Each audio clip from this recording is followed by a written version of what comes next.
बऱ्याच वेळा असं होते आपल्याला दुपारी भूक लागते, परंतु नाश्ता करण्याची मुळीच इच्छा होत नाही. मग काहीतरी 5 मिनिटामध्ये असा नाश्ता झाला पाहिजे.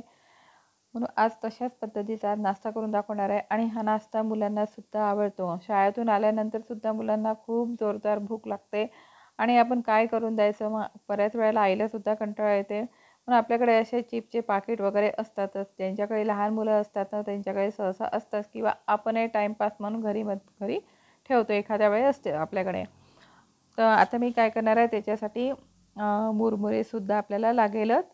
मुरमुरे चांगले कुरकुरीत असे मुरमुरे आहे आणि नंतर त्याच्यासाठी काकडी, टमाटर हे सुद्धा घेणार आहे आणि मुरमुरे म्हटलं म्हणजे एक घास तर पोटामध्ये जातेच आपल्या करायच्या वेळेस. कारण इतके कुरकुरीत मुरमुरे असतात ना का काही विचारू नको. नुसते खाल्ले तरी खूप छान लागतात. आता टमाटर आणि काकडी हे दोन्हीसुद्धा मी आता छान बारीक चिरून घेणार आहे. आता सगळेच आपल्याला जे पाकीट मी घेतलेले आहे, कुरकुरेचे पाकीट घेतलेले आहे किंवा चिप्सचे, हे सगळे आपल्याला एका भांड्यामध्ये एकत्र करून घ्यायचं आहे. खूप सिंपल रेसिपी आहे, काही जास्त याला वेळसुद्धा लागत नाही, 5 मिनटामध्ये होते आणि तेवढीच टेस्टीसुद्धा लागते. आता त्याच्यामध्ये काकडीसुद्धा मी बारीक चिरून घेतलेली आहे, त्याची बिया काढून घेतल्या. कांदा आपल्याला बारीक चिरायचा आहे, टमाटर बारीक चिरायचा आहे, तो सुद्धा टाकायचा. नंतर मुरमुरे टाकायचे, त्यामध्ये आपल्याला चवीनुसार थोडंसं तिखट टाकायचं, किंचित हळद टाकायची आणि वरून आपल्याला लिंबू पिळायचा आहे. आंबटपणा येण्यासाठी थोडा लिंबू पिळायचा. आणि माझ्याकडे इमलीची चटणी होती, म्हणजे चिंचेची गोड आंबट चटणी होती, तीसुद्धा मी त्यामध्ये टाकलेली आहे. एक प्रकारची मी अशी छान भेलच करून दाखवणार आहे. जशी बाजारात मिळते ना तशी मिक्स भेल आज आपण घरीच बनवूया. थोडंसं चाट मसाला टाकायचा.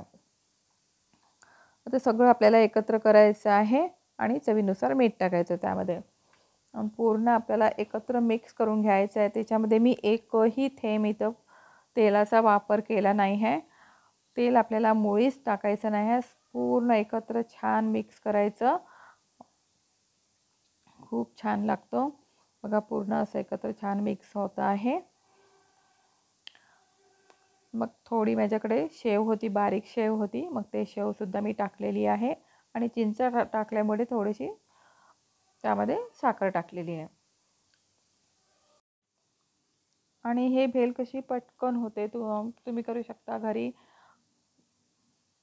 इथे शेजवान सॉस वापरलेला आहे किंवा चटणी थोडीशी टाकायची, अजून टेस्ट येते चांगली. जर लहान मुलं असेल तर नका टाकू, परंतु आम्हाला कसं तिखटच आवडते थोडंफार, तर टाकली आणि सगळं एकत्र छान मिक्स केलेलं आहे. आणि प्लेटा होत्याच माझ्याकडे, त्या प्लेटामध्येच खायची आज मजा वेगळी होती. चला म्हटलं, असं वाटत होतं आपल्याला का आपण बाजारातच जाऊन खात आहो भेल म्हणून.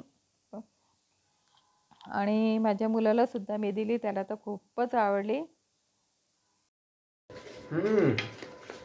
बढिया, टेस्टी झाला खूपच. चला तर मी पण खाऊन बघते. व्हिडिओ आवडला असेल तर लाईक, शेअर आणि सबस्क्राईब करा. मस्त खा, आनंदी राहा. धन्यवाद.